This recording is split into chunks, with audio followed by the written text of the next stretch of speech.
This is what I look like in New York where I live. This is called the off-duty cop look, yeah. But if you live in the suburbs, then I probably look like a failed youth pastor. I do have kind of an unusual look. I was thinking of this today. I have a hard side part.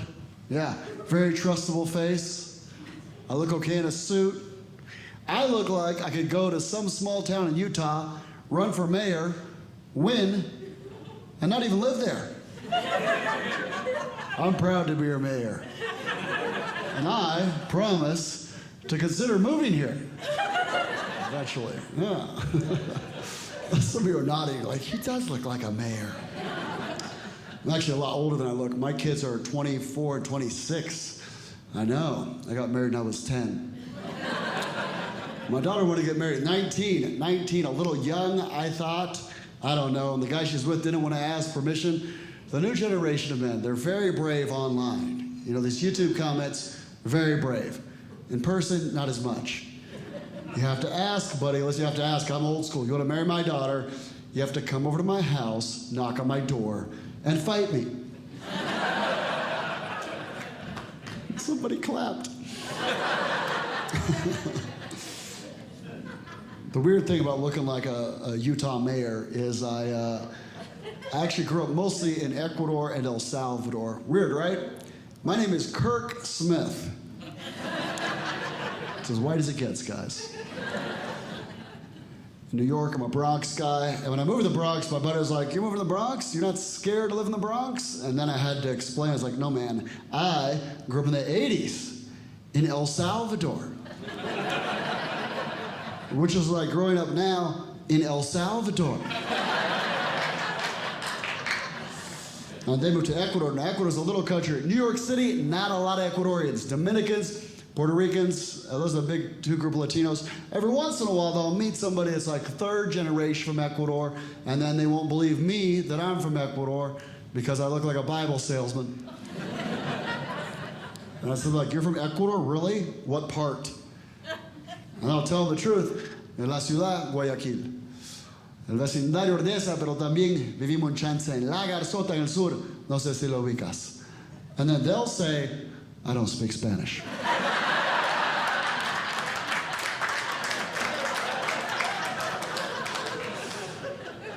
You know, when I speak Spanish, doesn't it look like you're watching the Mexican channel? It's been dubbed. It's just like the pinkest guy ever sounds like. María. Esa man no la conozco, no sé ni quién es. Ese bebé no puede ser mío. The subtitles are just like, "Not my baby." Spanish is my first language, but I'm like 6'2", and I have blue eyes, so it looks like I'm from the Border Patrol. I can always tell where people are from, whether they laugh at that or whether they're like, "That's a good idea."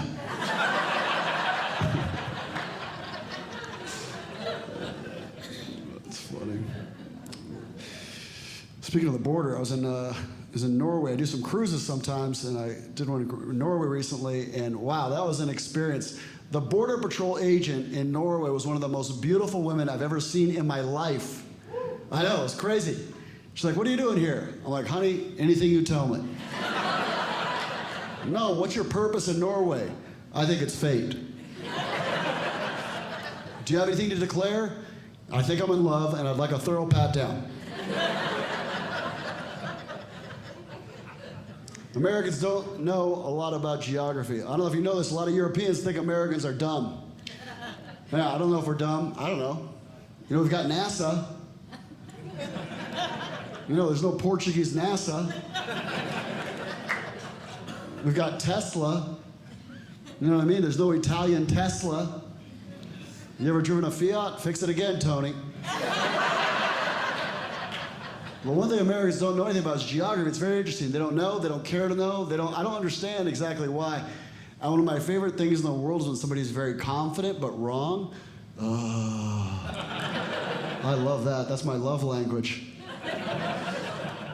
I was telling my buddies, like, "Oh, I do the cruise, and then I get off in Sweden and fly home." And he goes, "Oh, cool, Sweden, the Alps. Bring me some chocolate. And if you're not laughing, that's Switzerland. And so I go, no, that's Switzerland, different country. And he goes, no, it's not, same country, two different names.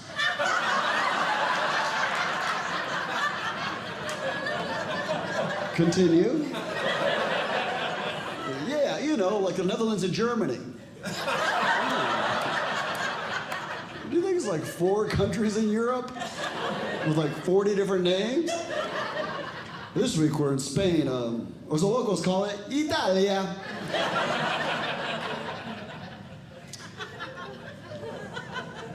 I grew up overseas because my parents are missionaries. That's how it happened. Yeah. I'm not an army brat. I'm like a holy crap. Yeah.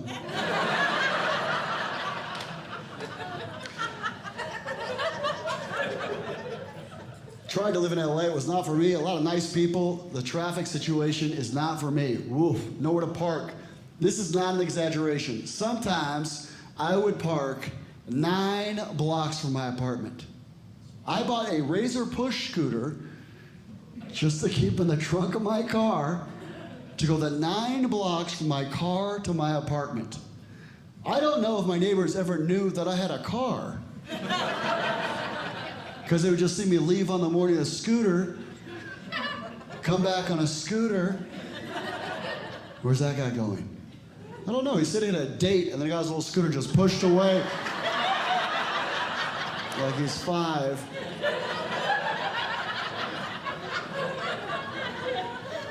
My buddy was like, what happens if you meet a girl?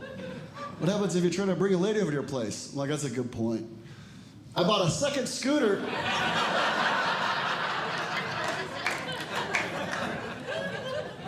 First scooter's pink. Second scooter's hot pink. Here's the difference between LA and Ecuador. In LA, I had a meeting once with an agent who was like, hey, you have a good look. You could totally play a doctor. In Ecuador, I could just be a doctor.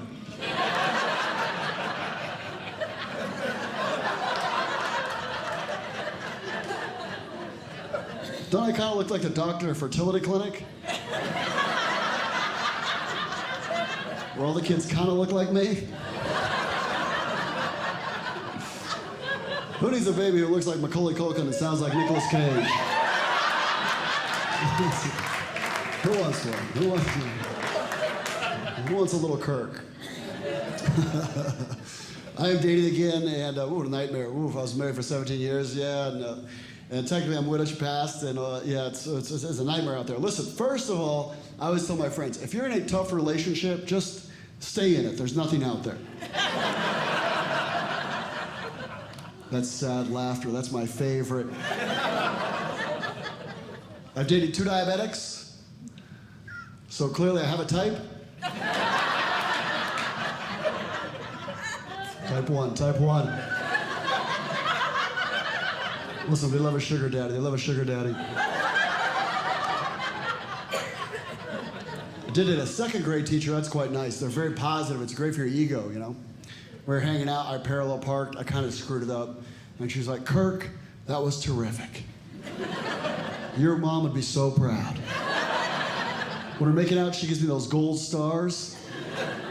I was hanging out with my buddies, like, you have a watermelon sticker on your forehead.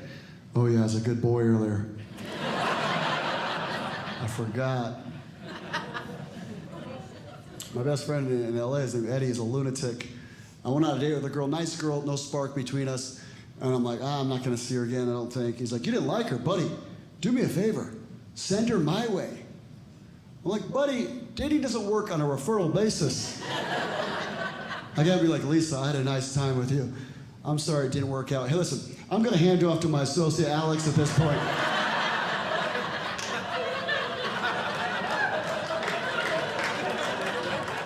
He's gonna service you going forward. If I could please get 5 stars, please, 5 stars. Dated the doctor for a second, mostly because I don't have health insurance. And she broke up with me because I couldn't get over my late wife. I'm like, listen, you can't deny me for a pre-existing condition.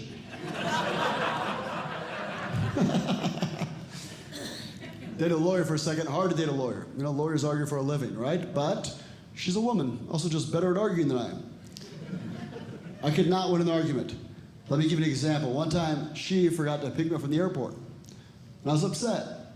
We talked about it, and I apologized.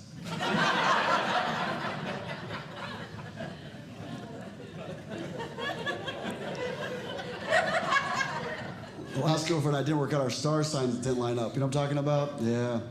She's a Scorpio, which means that she's loyal but jealous. And then I think that this zodiac is stupid. Okay, don't get upset, girls. It's not stupid. It's just an opportunity to take no personal responsibility for your own actions while blaming calendar animals. No, honey, it's not my fault. I didn't want to go through your purse. It's my star sign. I'm a raccoon, baby. I gotta get my trash panda hands in there.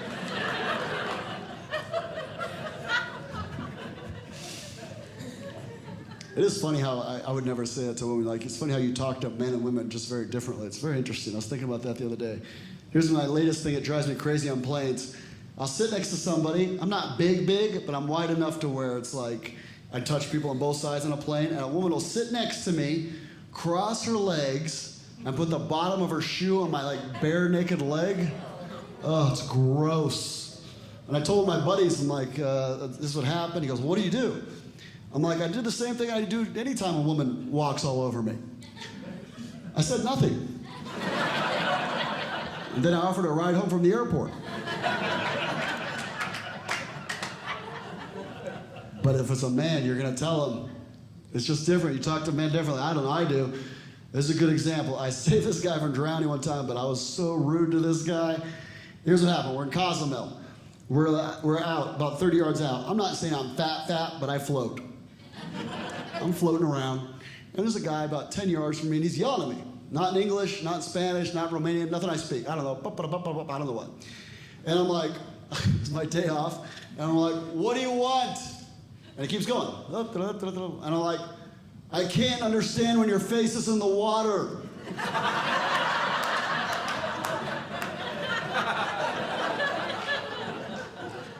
And finally he gets out of help, some kind of help, Constance help. Oh, shoot. So I swim over there and I'm pushing him in. You know, a drowning person will drag you under. I'm like, we're not doing that. I'm pushing this guy in. And I'm pushing him in. It wasn't that impressive. It's probably like 135 pounds, kind of like lifting a Great Dane out of the bathtub. And then we got in, and then his wife didn't say thanks to me, didn't say acknowledge me at all, just went at him hard, yelled at him for like 10 minutes. Yeah, and I felt bad. I was like, oh no, this guy wasn't drowning.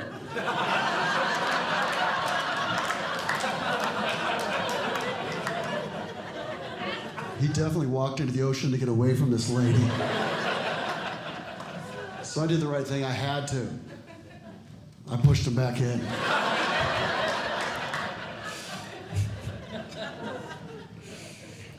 For this next joke, you need to know I'm deaf in my right ear. I go down there, I'm down in Florida, I'm doing a gig, and they have drive-up tellers. Pretty cool. You have those here, no big deal. We don't have those in New York City. So I'm like, oh, cool, drive-up teller, I'll save a little time. I go up to the teller, and I'm like, hey, I want to deposit this check. It's not a lot, it's $100. It's what the gig paid, you know, it's a pandemic. And we're down in Miami, which has this whole kind of Rico Suave thing happening. So this guy's like, what happened? I'm like, oh, okay, this is a $100 check. It's not a lot, it's what the gig paid. Here's my debit card, please put this in my account. And he's like, what happened? Well, now I think he's making fun of me. I'm like, buddy, I don't know what you want from me. You're right, I should have known this was my dad. I could have been a doctor. Here I am, please put this in my account. And he goes, this is a CVS drive-thru. And then I said, what happened?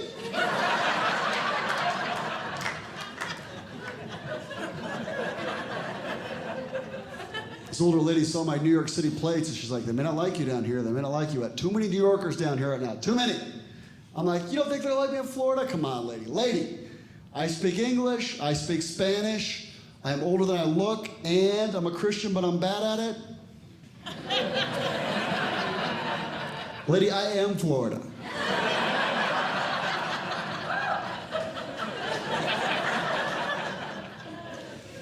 I usually tell a few stories about my son, who I wrote that book about, who's 24 now. Man, time goes fast. And he's severely autistic, and that's true. Sweet boy. Funny about autism, You can't usually tell someone's autistic just by looking at them. Like with my son, you can't really tell other than the fact that he really likes to be naked. We're at a store, he's like 11, he has a full-on meltdown, and this guy got mad at me, and he's like, hey, control your kid. I was like, hey, be compassionate, he's autistic. Yeah, well, how am I supposed to know that? He's naked. Covered in ketchup. Eating Rice Krispies. Yeah, well, so what, bro? This is Walmart. Touche, touche.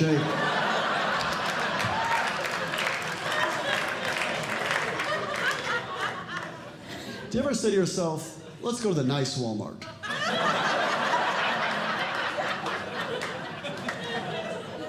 I was at the nice Walmart, you know, the one at the McDonald's, and the checkout lady was hitting on me. Now I have a face that appeals to much older women. I don't understand exactly why. I think I remind older women of simpler times, you know, like picket fences and no monkeypox. I don't know. When you're young, I look okay, but your mom would think I'm not ugly. And your grandma would be down for sure. I was at the Walmart, and the checkout lady was hitting on me, and she's at least 80, I don't know, and her pickup line was, I fought in the war. It's a weird thing to say, you know? I didn't say it, but all I could think of was Union or Confederate. I didn't say it. I just thought it. And I was like, no, I'm not interested. And then she got mad at me. Oh, what, are you too good for me? What, are you a Boy Scout? And then I was kind of interested. I used to be a Boy Scout. And I was thinking I could finally get that badge for helping the elderly.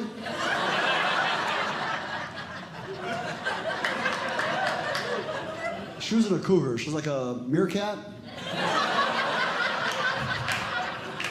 Without any teeth.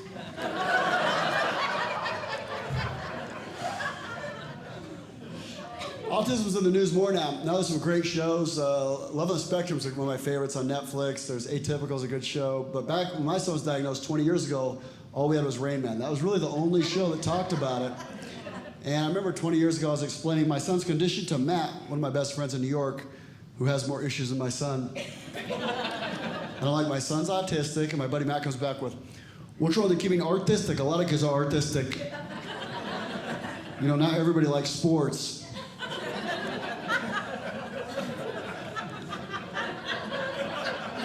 And then I have to send him to watch the movie Rain Man, and he comes back, autistic, I think I get it. You know what we should do? We should take him to Vegas and get paid.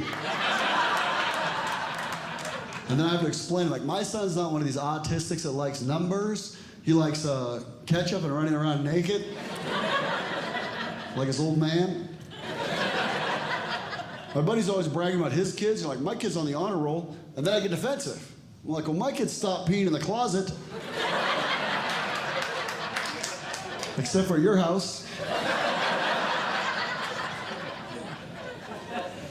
You have to keep an eye on my son 24 hours a day. If I don't keep an eye on him at a McDonald's, he'll just help himself to people's food as we walk by. Well, that's delicious. I mean, one of those, one time at McDonald's, this lady's staring at me. I'm thinking, do I know this lady? Like, has she seen me on TV? What's happening? I look down, right in the middle of her 3 kids is my son just eating all their food. Saved me $7. Told my daughter, you could learn something from this kid. You could learn something. That's a value meal. It's funny, your kids are so different, you know, they're your biological kids, and everybody's just so different. My daughter's one of these, like, only trouble she ever gave me, she reads too much. Like, she's supposed to be sleeping, she's reading. She's supposed to be eating, she's reading. How do you fix that, like, as an ex-jock? What do you do, just, like, walk around the house knocking books out of her hands? Not my house, you little nerd. Go do some push-ups. But you tell a kid's personality very early. I have a nephew, Lucas. When he was 11, we're playing Connect 4. I put the last little guy to win. I go, oh, look, I won. He looks at him, lets him all out, and goes, you have no proof.